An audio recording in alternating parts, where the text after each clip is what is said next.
Welcome to That's Good Broncos. I am Brandon Perna, and today I have a very special announcement. No, I'm not retiring. You can't really retire from a hobby, can you?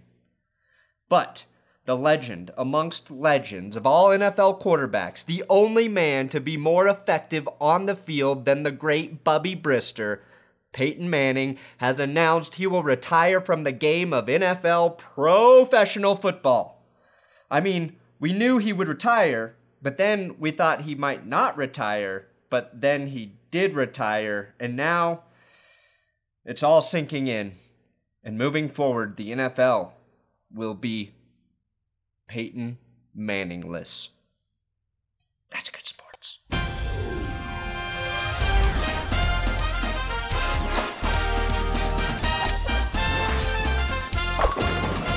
Many are speculating, mainly me, that the real reason Peyton Manning is retiring is not because he can't play football at the level he'd like to anymore. No, he's retiring so he can run for President of the United States of America on the Republican ticket. We already know this jerkwad supports this rotting anal cavity, which should have been the first sign to everyone that this was a terrible idea. But Peyton Manning is the only man on earth that can stop the Trump campaign dead in its tracks and ultimately save the world. No pressure, Peyton, but now we need you to quarterback the country and save us all from idiocracy. You've already beaten the evil empire, Superman, Lex Luthor, so you can certainly destroy a real-life limp-dicked Biff Tannen. But enough about your political future. Let's give you a proper That's Good Broncos goodbye. A mile-high salute for Peyton fucking Manning. Welcome. Men, women, children, old people. We're here to talk about a man. A man that's making miracles happen all across the lands. From Dallas, Texas to Oakland, California. He's helping feed the hungry anywhere you are, no matter how vile a place. Wisconsin Gordon. And I promise you boys and girls, this man's gonna take us to the promised land. Now, I think you know who I'm talking about. He's my God, and I sure as heck hope he's your God. He's Peyton fucking Manning. It's the only Denver Broncos show that masturbated 51 times to this picture to help Peyton Manning break the single-season touchdown record. And he did. So that was all for something. Peyton Manning surpassed Tom Brady in everything by throwing an NFL record-setting 51 touchdowns in the season! And of course, Peyton Manning gets the Big Dick Player of the Game award, and he also gets the Big Dick Player of the Year award, and in my book, he can have the Big Dick Player of the Life award. He's so deserving. Beating Drew Brees by 1 yard with 5,477 on the season. The record was set on this 5-yard walking, standing touchdown to Demaryius Thomas. That was Manning's final touchdown of the day, giving him 55 on the season. Pumping, strike. Peyton Manning does his best Magic Mike impression and fools everybody in the world as to who has the football. The defense bites so hard on the fake, and Manning jogs in for a touchdown. I haven't seen Magic Mike because I don't like movies about magicians. Our dad does. Does your dad? So I'm giving a new award to Peyton Manning for becoming the first QB in NFL history to play through an entire NFL game with Ebola. He puked and diarrheaed his brains out all through Saturday night and into Sunday morning. He suffered from dehydration, no sleep, and still managed to complete 70% of his passes, throw a touchdown, rack up 233 yards through the air, and throw a half-ass block. And for that, he's getting the Peyton Head Award. After the touchdown, unsportsmanlike conduct, offense number 18 with a taunt. Yes! Yes! Peyton Manning went out of his way to find DJ Swearinger after that touchdown to tell him to fuck off or something. And look at the guy next to Swearinger. He's as shocked as all of us. Dang, dude, Peyton Manning just told you to fuck off and revoked all of your Papa John's coupons.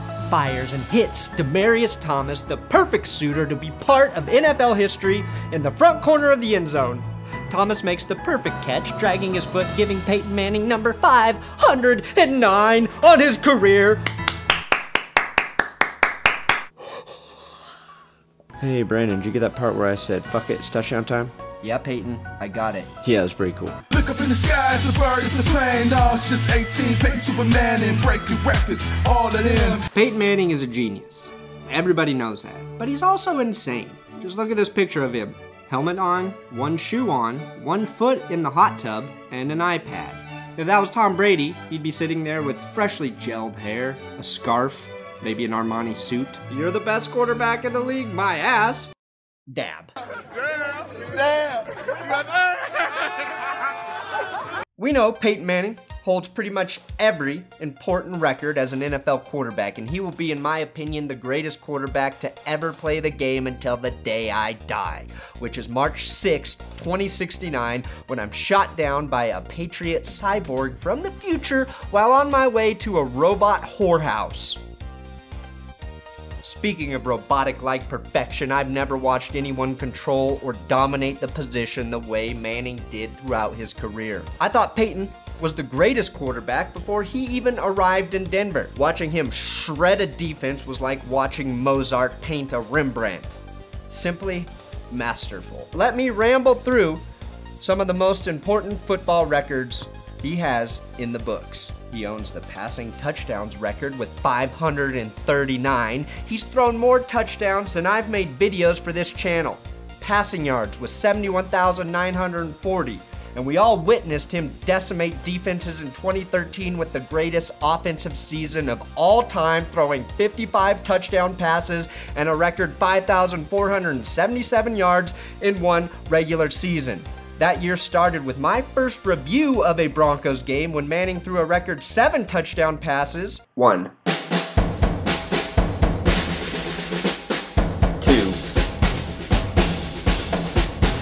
3, 4,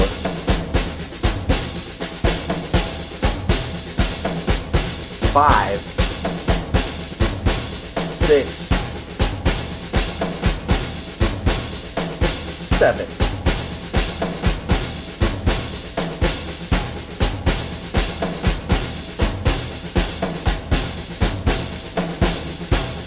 That record was cool until Nick Foles tied it on a fluky day in Oakland, which, by the way, should make Foles' record irrelevant. No records in Oakland shall count. Manning also has the most wins with 200, most 300-yard passing games with 93, most games with a passer rating higher than 105 with 97, most games with a perfect passer rating, most seasons with 350-plus completions at 10, and like John Elway, he was a master in the fourth quarter, leading 56 game-winning drives and 45 comeback wins, which essentially is a fourth of all his wins as a quarterback. The accomplishments do not stop. He and Brett Favre are the only 2 quarterbacks to beat every team in the NFL. 25 times he's thrown for 4 or more touchdown passes in a game, and he has the most 4,000-plus yard passing seasons at 14.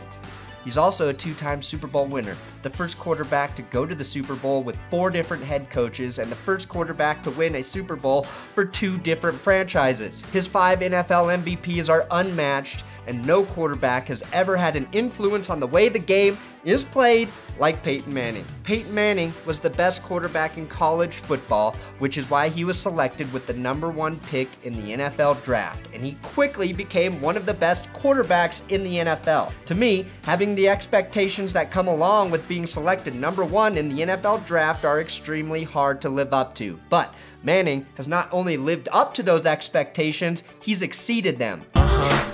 Manning, unlike John Elway, wasn't blessed with athletic skills that shamed other QBs on the field. Manning had to continually work to be an effective athlete, and he used his brain and prepared more diligently than any other player to ever play the game. He strived for perfection and commanded it from everyone on his team. In a Bleacher Report article, Pierre Garçon was quoted saying this about Manning: "You don't want to mess up, and he runs the whole practice. He's the coach, the only voice, and whatever he says, you gotta do." There's never been a guy like that in the NFL. Not Tom Brady, not John Elway, not Joe Montana. Nobody controlled the team and game the way Manning did. Think about how unique it is to witness a leader so strong that he transcended the traditional role of quarterback and essentially became a coach and QB and organizational leader. I believe there is way too much significance placed upon Super Bowl victories and its relevance to quarterbacking legacies. Manning now has 2 Super Bowl wins, and there are people that truly believe that makes his career legacy much more significant. I am not one of those people. What he's done year in and year out on the field speaks for itself. Football is the ultimate team sport, and the best teams win Super Bowls, not the single best players. Tom Brady has had the benefit of playing with the best coach to ever coach the game his entire career. His early Super Bowl victories were led by great defenses, just like Manning's final Super Bowl victory. It took Tom Brady several years to evolve into a great NFL QB. Manning turned into a top 5 QB by his second season. I use Tom Brady as a comparison because that's who he's always compared to, but the real battle has been between Belichick and Manning. Manning prepares to beat Bill, and Bill prepares to beat Manning.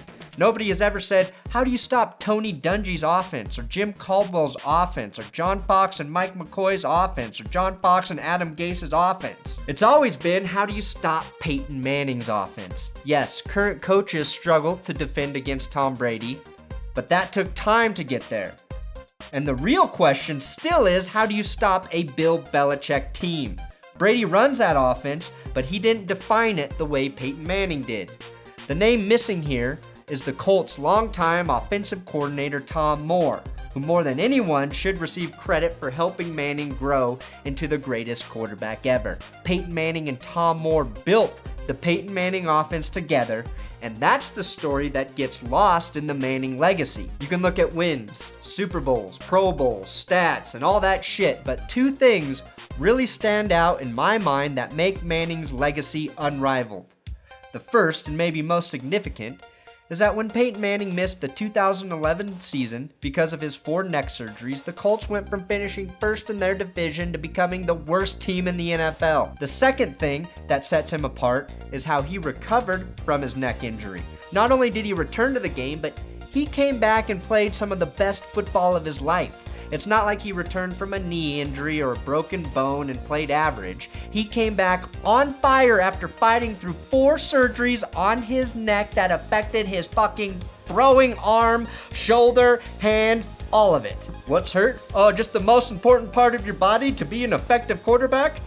How bad does it hurt? Really fucking bad? No big deal. Manning will return, throw 140 regular season TDs, go on to 2 Super Bowl appearances, win 1, and become a fucking pizza mogul.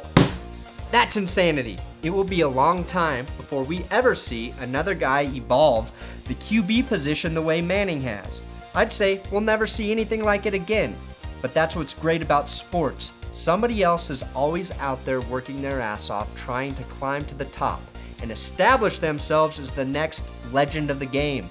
The climb to the top, as grueling as it is, isn't nearly as difficult as staying on top. And Peyton Manning did that in a way that nobody has ever done before him in the game of football. It's easy for most of us to become complacent when we achieve something great, but the weird ones, the obsessive ones, the special ones are never satisfied, and watching them get better, even when you think they can't possibly get any better, is to me the definition of a pro. So, congratulations, Peyton Manning, on a great career.